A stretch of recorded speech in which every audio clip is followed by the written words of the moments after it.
In today's video, we will be talking about the Panasonic UX90 camera. Before we begin, please review this important information.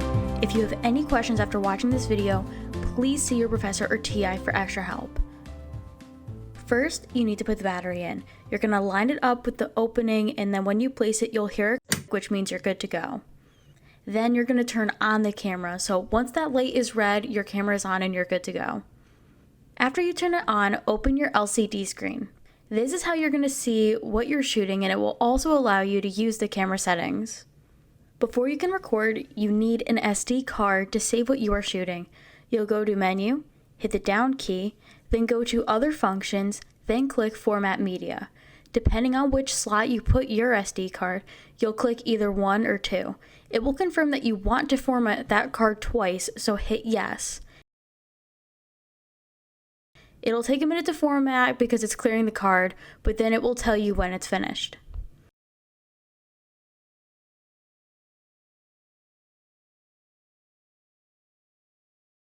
Next, you're going to go to Menu, System Mode, Rec Format, and hit the one on the top right. These are the ideal recording formats that you should be using in your classes with this camera. It was also mentioned in the beginning of the video.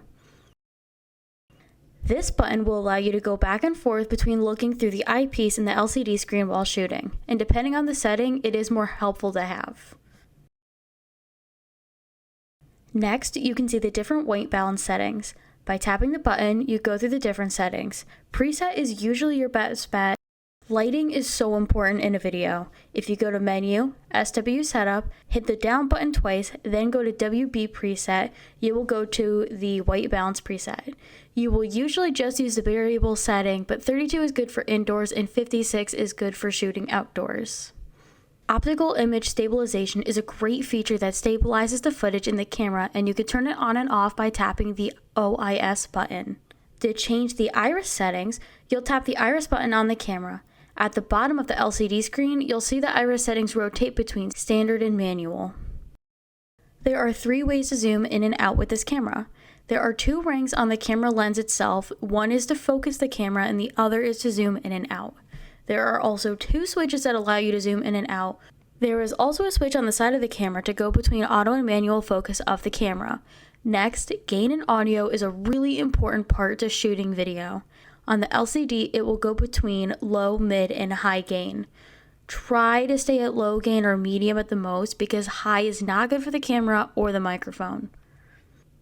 To use an external microphone, unscrew the holder for the microphone and then slide it in.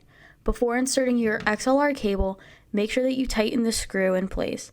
Then you can plug in the XLR cable into the microphone and the camera.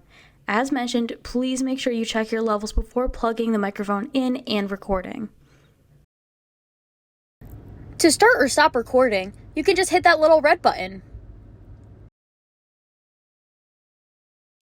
To see what you've just recorded, you can click on this button here and it will show you.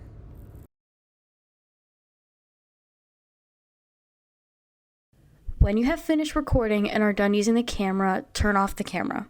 Don't forget to take your SD card and upload the footage to a safe place. If you borrow a camera from school, the SD card will be wiped upon its return, so make sure that you save it. Then remove the battery. You'll push that little button and pull it out, and it comes right out super easily. Please remember to return your equipment in the same condition that you received it in if you are borrowing it from school. Remember, if you need help, ask a professor or a TA. I hope this video was helpful.